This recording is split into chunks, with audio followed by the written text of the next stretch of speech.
That takes us on to presentation from Flock Safety. Go ahead and remind everybody, please, what a flock is. Thank you, Mayor. It's Yes. not a bunch of birds that are going to Flock get is sucked not in a, the engine, well, it is right? a bunch of birds, but not in this example. All right. Flock safety. So I've briefly spoken to, good evening to you all, first of all. We've spoken about this briefly a couple of times before I brought it up. I've invited down some flock representatives to come and give you a real quick brief on the system. Basically what flock is, and I'm not going to steal their thunder, it's a license plate reading system / surveillance system that is basically cameras are put all over the city. What I want to highlight is we've had a success story through Cumberland Green, who has 3 flock cameras in their neighborhood. Their HOA has paid for those, and we've successfully captured 2 burglars. I call them burglars, but they're breaking into cars, stealing things, guns, etc. And we caught those 2 based off of the flock cameras system solely by itself. We reviewed the footage, captured the images, arrested the suspects.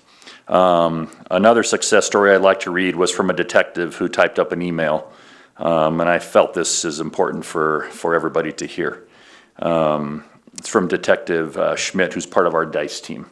He said, "Flock's been an amazing tool and asset during my time as a detective. While I was working in narcotics, I was able to utilize Flock to obtain a pattern of life by criminals and pin down where they were going to be at certain times. I was also allowed to assist Colorado Springs Police Motor Vehicle Theft Unit, which is better known as Battle. Flock was constantly and consistently used during these deployments to identify stolen vehicles and give current locations where the suspects were at live time.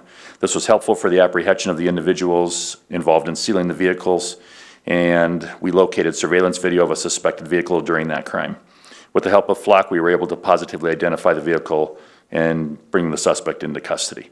As I spoke about earlier, we had the shooting incident over on Grindy Drive. 3 weeks ago, 4 weeks ago maybe, Flock was instrumental in capturing those suspects. They weren't our Flock cameras, because obviously we don't have them yet, but we utilized Colorado Springs Flock camera system. And we tapped into those cameras, which they've given us permission to do. We found our suspect vehicle and made an arrest of the suspect. I think it's vitally important that we start utilizing this system in our city. Colorado police agencies across the state are utilizing Flock, and very successfully, I might add. And in my opinion, we don't want to be the hole in the system that doesn't have the cameras. And with that, I'll turn it over to Mr. Jonathan over there, who's going to probably answer a lot of questions you all may have, and then we'll open it up for some stuff afterwards. Jonathan, sir. Thank you so much, Chief. I don't think your mic is on. It should be right in the middle there. Perfect. Can you guys hear me? Good evening, Mayor, Council. My name is Jonathan Paz. I'm part of the local government affairs team here at Flock.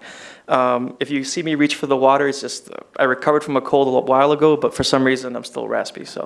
But Flock Safety, we were founded in 2017 with the mission of shaping a safer future together. We were actually founded when our CEO was a victim of a car break-in in his neighborhood. And at the time, he thought, I have a doorbell camera. Maybe that's enough to be able to provide some evidence to the police, and maybe they can, apprehend whoever's doing this thing across his neighborhood. And he went to he got some footage. His car got broken in again, took it to the local police department, and he said, "This is not enough for us to apprehend the suspect. We actually need a license plate." So he did a little bit of research and found out that license plate reading technology, or what we call LPR technology, has been around for over 3 decades.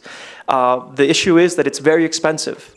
So he came up with a prototype, actually at first using an iPhone, but a prototype to essentially make it more cost effective. And now we have an industry-leading technology that doesn't break the bank. And our mission is to continue providing a whole set of solutions to make sure that police have the right resources and technology to actually solve crime. So there is a real paradox. Well, before I go into that, we're now in over 5,000 communities, helping solve over 12% of crime nationwide. And we're trying to answer this policing paradox where, law enforcement is expected to do more with less. It's harder to recruit officers nowadays. There's certain perception issues, and violent crime rates haven't necessarily gone down since 2019. So our technology, we see this as an opportunity to be a force multiplier. This technology can actually make sure that you have the right evidence at the right point in time to solve a case. This is a whole suite of products that we have. And if you see me looking at, I'm just trying to be very timely and not run over. But yeah, our technology works very similarly. We detect, we decode, we deliver. We capture evidence, we decode it using machine learning technology, and we deliver it to your phone, to your laptop, to whoever's been authorized to use it in the system. So this is what we're talking about. It's a Falcon camera. We call it the Falcon. And it does two things. So pretend you're driving by one of these Falcon cameras. It will take a snapshot of the back of your car. It really takes a snapshot of two things. Number one, the license plate, right? And number two, the vehicular fingerprint. So the machine takes notice of the color, the make, is there a sticker on it, is there damage to the car? That type of thing is what we're able to assess. It's infrastructure free, it's solar powered, it's 24/7 coverage, and you're getting real-time alerts. Let's say if there's someone who has a felony warrant coming into your jurisdiction. Let's say that there's there's an Amber Alert that's been made or a Silver Alert. You will be able to track this person down and get proactive alerts in real time, but it's also an investigative tool. So if you're following up from a lead, you will be able to go into the system and say, hey, we're looking for X suspect. We know this about their car. We know the license plate, or maybe we don't know the license plate. You can enter into the system. You can see whenever there's been a hit in the system. And we do this technology thinking about ethics and thinking about privacy and balancing that reality between being able to effectively solve crime and protecting people's privacy. We don't own the data. You guys own the data, and it's deleted after 30 days. So this is what it looks like on a laptop. Let's say you get a custom hot list. You can see if there's a car with let's say a catalytic converter. I can never say that right. But this is what it would look like in the system. And I just want to really emphasize what this is really not. We are not facial recognition. We're not doing traffic enforcement. This doesn't actually capture personal identifiable information. This is just about cars. Again, I mentioned that the data is deleted after 30 days. What I really do want to emphasize here is this is about taking the bias out of investigations and getting objective data to solve these cases. And we're also talking about the Condor, so you get live video. A little bit different from the... Hang on, does anybody have any question about that first part? Okay, thank you. Awesome. Yeah, tell me if I need to slow down too. I told the chief I would be very brief. I like to keep a promise. This is what the Condor looks like. It's we call it a PTZ camera, pan tilt zoom. So you can actually remote tilt the camera, move around. Let's say you put this normally in an intersection or in a park. Let's say you have a big event and you know that maybe something will happen. Well, you can monitor that proactively, reactively. If something did happen, you're able to monitor that system very well. It's really live video, and it provides situational awareness. So let's say if you do have to investigate a certain scene where it may not be safe, well, if you have one of these Condor cameras, you're able to assess the situation, what's happening on the ground, before you send someone out there, maybe in an unsafe situation, they can have a better game plan. So again, we take care of the software for you. We proactively maintain the system for you, so then you don't have blind spots, you don't have any gaps in your coverage, and you don't need IT. You don't need an IT department. We will help you on that on the back end and make sure that this system works smoothly. And my favorite part about this is that when you have a Condor with the Falcon camera, you can solve these cases a lot more effectively and have better evidence because it's paired with LPR. So again, these are all the features. I'm not going to repeat all of them, but you do have 25 times optical zoom, which I find to be very impressive. It's turnkey live and recorded video, essentially, again, deleted after 30 days. But it provides what we call state-of-the-art technology to make sure that you're able to keep a certain perimeter safe and have that real-time situational awareness. So again, not facial recognition. It's not unlimited continuous monitoring. It's really meant to be proactive or reactive to make sure we're solving crime. And yeah, we try to be a trusted partner. We do believe in accountability and having accountability mechanisms built into the system. So we do have, for any time you're going into the system and you're searching, you need to have a justification for it. And if you're going to take let's say a screenshot of a car, it needs to be it needs to have a case number. So we have an indefinitely available audit trail. So this is not meant to be something to be messed around with, and we protect this at the highest level. It's the data that's stored is end-to-end encrypted in an ASW cloud, which is the highest level comparable to where, like, let's say where the FBI would store its own data. So we really do believe in making sure that there is a accountability component to this where you do need justification, especially if you're sharing data across jurisdictions, and making sure that there is some transparency to this. So we provide as a service a transparency portal, something our competitors don't really do. But this is a real live example of Vallejo, California, where you can broadcast to the public, right? This is a tool in the toolbox. This is what it's being used for. This is not what it's being used for. You can publicize your policy behind it and make sure that folks in the public also know what is your return on investment. We have a variety of case studies here that I'm going to quickly run through, but this is a really important part of why we call this an ethically built technology, where we do provide that transparency and use. So we're in over 75 law enforcement agencies in Colorado, where the Condor has also been implemented in Glenwood Springs, Castle Rock, and Commerce City. And we've had some pretty remarkable success, long-term crime reduction in Hudson, Colorado, where the Hudson Police Chief shared that in 2022, they recorded a 1,050% increase in stolen vehicles recovered, compared to in 2021, where it was a 50% decrease reported of stolen vehicles. So, by the numbers, you see that return on investment where you're able to actually address these things and build trust in the community. I wanted to talk a little bit about an identity case solved out of Salida, Colorado, where detectives were informed that a suspect accused of stealing credit cards and vehicles around Denver was in town. They only had a photograph of the suspect. They canvassed the local area, got information from local businesses, and were able to obtain a partial plate number. So not an entire plate. And they used that information, put it into their system. The LPR technology was able to identify that they were driving a rented vehicle, and they identified the suspect, who was a habitual offender, and arrested them. And I really want to emphasize this quote here. Flock's information was more credible than the Crime Stoppers tips authorities received, as well as all were determined to be incorrect information. So talk about a needle in a haystack. LPR was really able to make sure that they were able to sort through the data, as imperfect as it was. And I can go on and on. I did want to just mention this quick example coming out of Florida, but this is about the Condor cameras keeping a park safe. In mid-May, officers used their Condor PTZ cameras to identify multiple suspects accused of burglarizing several boats at a nearby marina. Later that month, officers used the cameras to observe and arrest over 20 suspects accused of involvement in narcotic-related crimes during a week-long operation. So they paired PTZ cameras with LPR, and we were able to get the job done, at least making sure that was addressed.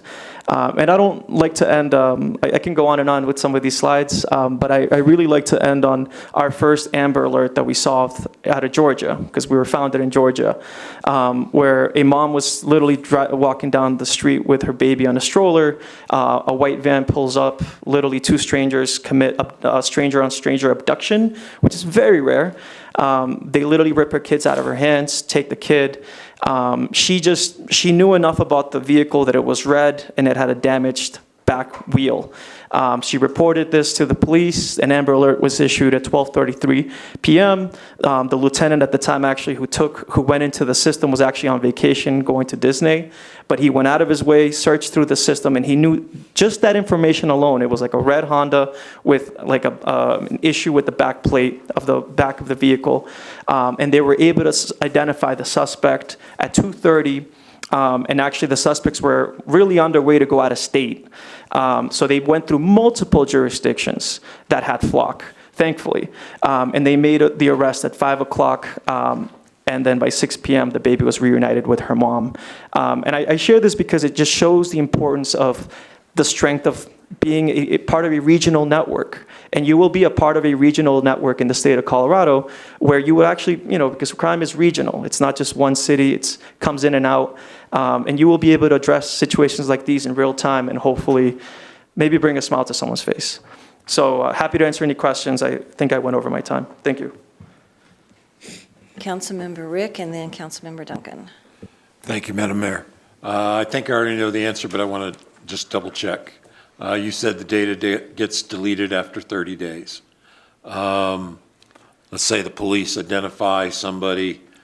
Are you able to extract what we need and keep that, give it to the attorney for longer than 30 days so that they can prosecute an individual? Yeah, so great question. So if it's within the 30 days, they can go into the system, pull the data, and put it into their case file. At that point, that's part of an investigation. But if it's, let's say, someone who just literally drives down the street, doesn't commit anything, that data will be deleted in 30 days. Okay, thank you. Thank you, Madam Mayor. Councilmember Duncan? Okay, that was basically some of the question I was going to ask. So you said that this was it was hard deleted. So what do you mean by that?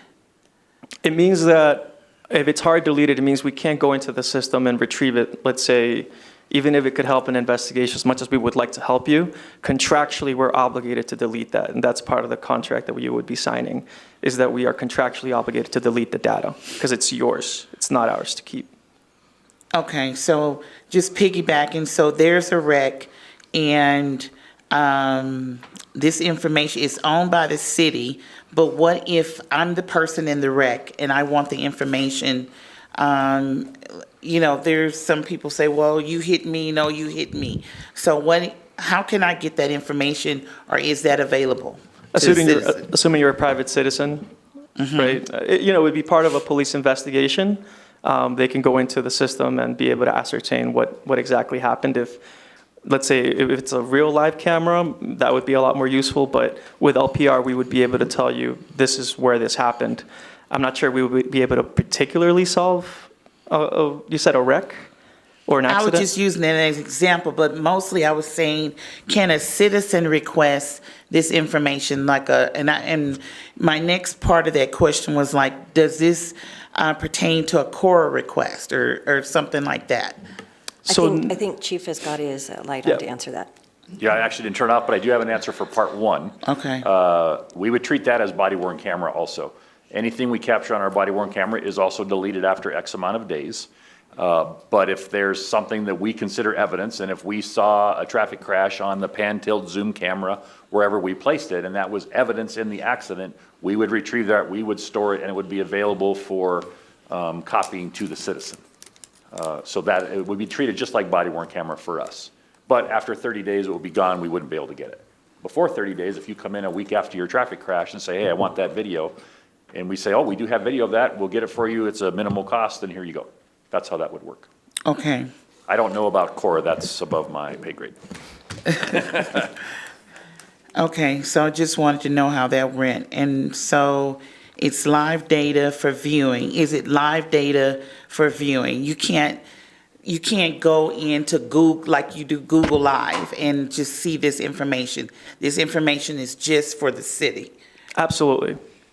Just wanted to clarify that, because there are people saying, well, I don't want people watching me everywhere I go. So you can't do it on Google, because that was one of the problems when Cumberland Green came out with this.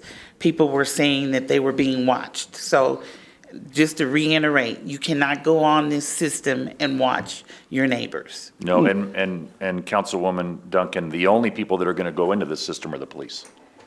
We are not going to proactively go in and watch who's going to whose neighborhood party. We are going to be reactive to, hey, there's burglaries going on at Cumberland Green, let's go back and watch the footage. Or, hey, there's a major traffic snarl at Fountain Mesa and Mesa Ridge, let's look at the pan-tilt zoom camera and see if there actually is traffic problems. Oh, there is, let's send an officer out there. That's how that's going to work. No proactive looking at these cameras by anybody. Councilmember Hinton? Well, you can probably guess the theme of the question, because we have a lot of citizens that, whatever you want to call it, conspiracy theory, Big Brother, who's checking the checker. And I think that you and Chief really explained kind of how that breaks down, just for our citizens to know that there's no unhidden agenda here, right? We're really just trying to protect our citizens with these cameras, and it's not used for personal use, it's used to prevent crime. So I really appreciate your brief tonight, and thank you, Chief, too, as well. Yes, sir. Thank you. Anybody else, council? All right, I pointed out to count in one of the slides, don't ask me which one. It says fireworks. It says they'll be able to do fireworks.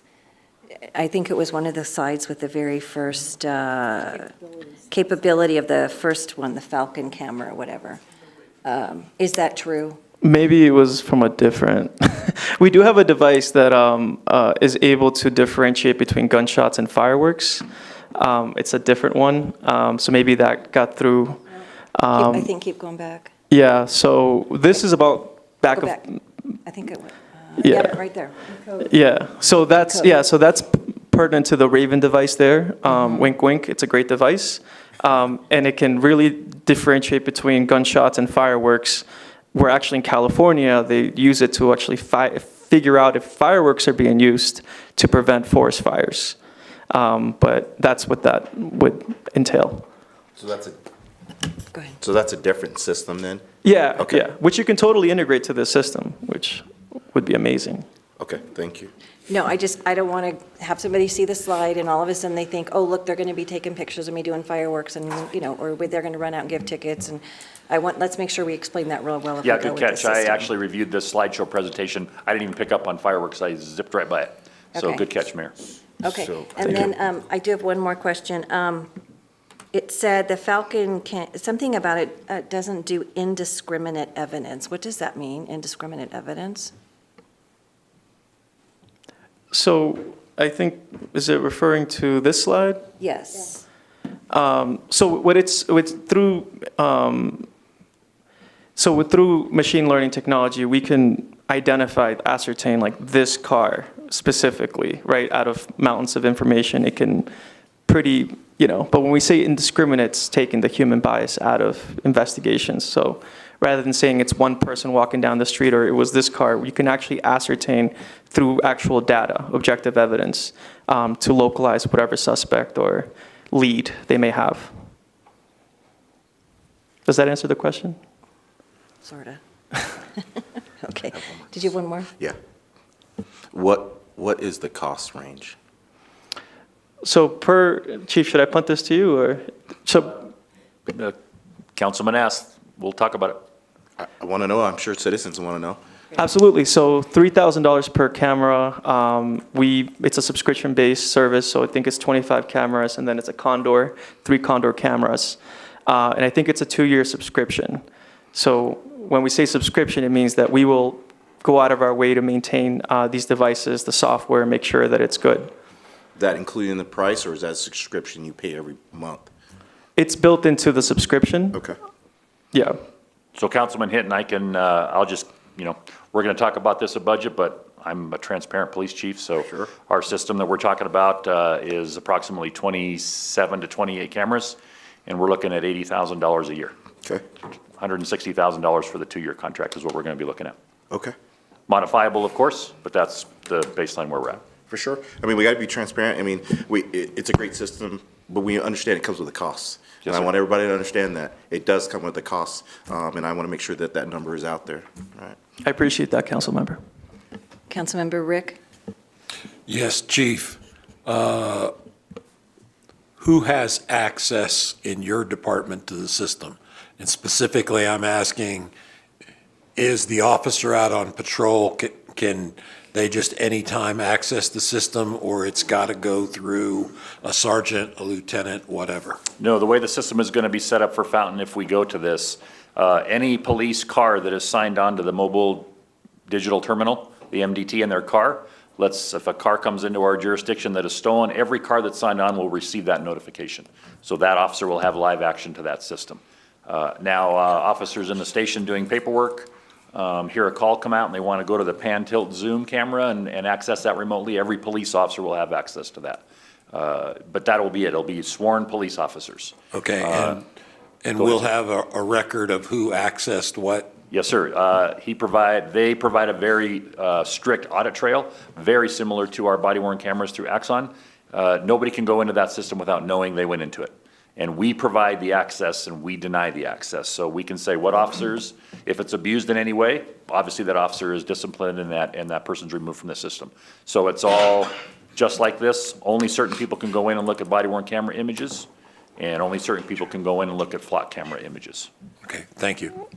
And we provide training, additional training and support. Councilmember Hinton and then Councilmember Duncan. So you said earlier, and this is probably along the lines of the same question you were just talking about. So anyone that goes in there has to have a case number assigned to it? Is that what I heard when you, in your brief? There has to be a case number? Yes, Councilman. We have several databases where we're not allowed to access them unless we can put in a case number to reference to. Okay. Along with my badge number, anybody's identifying number has to be put in there. That's probably most of the systems we use across the board for law enforcement. You can't get into these things without telling you why and who you are. All right, thank you, I appreciate it. Councilmember Duncan. So I went to an event earlier today, and it was stated that a lot of 17-year-olds are stealing cars.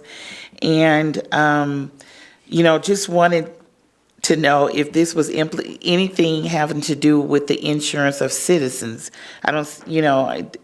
We couldn't claim this on our insurance and say we have this in Fountain, we get cheaper insurance, right? I'm sure someone out there can negotiate maybe on behalf of the city. But no, that's really one of our bread and butter things is being able to retrieve stolen vehicles. It's an unfortunate issue, but that's something that we're able to help address. This question is for Chief. You said 28 cameras, I think you said? Yes, ma'am. And where would you anticipate? I think we probably have a bit more than 28 intersections in town, so where We would do. you- So the map's already plotted out. Eric and Jonathan and their whole team have already provided us the mapping where the most effective, basically it's entry and exit points for the city. So you wouldn't be able to come into the city and not leave the city without a flock camera picking you up. They're not meant to monitor every intersection. They're really meant to capture stolen vehicles coming into the city, dispatch officers, and then follow the car as it's moving along the different systems. So you certainly don't need a camera at every intersection, but you do need a camera at places going in and places going out. And the reason that we're really focusing on the stolen cars is because, remind me of the percentage of stolen vehicles that are used in crime is, they're Mayor, not just, they're just not joyriding anymore. No, no, I don't know a percentage, but I can tell you the live example is Julian Becerra. I'll leave it at that. Yeah, but it's very high. Yep, I mean, when you very see all high. those smash and grabs in Colorado Springs, The- it's always they've stolen a car to smash through The stolen car is not for the joyride. The stolen car is to facilitate another crime. Yeah, yeah, okay. And then you said only sworn PD, officers cannot delete info? No, we are unable to delete info from body-worn cameras. We are unable to delete info on any flock, especially flock. I mean, we control these, on, off, or not. We don't control those. Right. No. The quick answer is no. We cannot delete anything. Troy, what are your concerns, your thoughts, since you're the lawyer sitting over there? Yeah, I think we're living in a new world with the technology, and so I've not heard of any legal challenges to this. I think, as drivers, we consent to a lot when we drive on the roads, and there's not a high level of privacy protections when we drive on the roads. Could you lean a little bit into that? Okay. Yeah, we as drivers, we consent to a lot by the privilege of being able to drive on the roads. And so they're public. There's not a huge expectation of privacy when you're driving on the roads. And so, the technology seems to be catching up with the how we enforce it. And so, no, I don't see any problems. I think with the problems would be the ethics around the retention of the data. And so it seems like the programs and the institutional things put in place that the software seems to have would alleviate a lot of my concerns. That it's really that slide on the very right there, that the things that they're not doing would have been my concerns, and I certainly sounds like they've addressed those things that I would have otherwise had a concern about. Thank you. And Mayor, we have policies already drafted. I'm not going to lie, I called my cousin, police chief in California, and said, send me your flock policy, and he sent it to me, and I'm just going to plagiarize it. Why reinvent the wheel?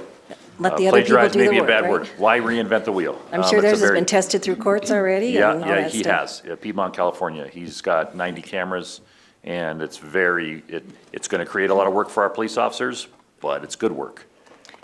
Yeah, I'm wondering if we're going to need like another tech person to like withdraw things and save it and tag it and all that kind of. Nah, we should be all right. We They- should be good with that. Yeah, they do, yeah, but I mean, we have to tell them where it's at and all that. Yep. Okay. Councilmember Hertzberg. Thank you, Mayor. Just an observation, as I read about, crime reports or whatnot in the news, I'm shocked at how often they're resolved with license plates. That officers are just, driving through a Walmart and they snag something and they're making arrests. So it's incredible, and I think it's the nature of how crime is, and I'm glad that we got some tools available that can maybe help law enforcement get a little bit ahead of the game. Yeah, it makes you wonder how crime was solved 20, 30 years ago. They managed to do it, but yeah, now is the age of this, and we're going to utilize it if possible. Since we're on the slide where it says no people, no faces, no facial recognition, right?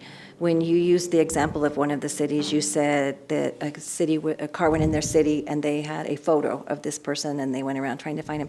I'm assuming that photo would be provided from a previous booking photo, another reason that Yeah. they were able to access a photo, not from this system. No, and Okay. our system specifically does not track people. It's not the search, a part of our search engine doesn't do any of that with people. Okay. All right, any questions from any other council members? Well, obviously, we're very interested in this because we asked a lot of questions and wanted a lot of information. And thank you so much for coming in. I appreciate it. And Chief, if we have any other questions, we'll send them your way. And Perfect. thank you very much. Thank you, Mayor and Council. Thank you so much. Jonathan. Thank you.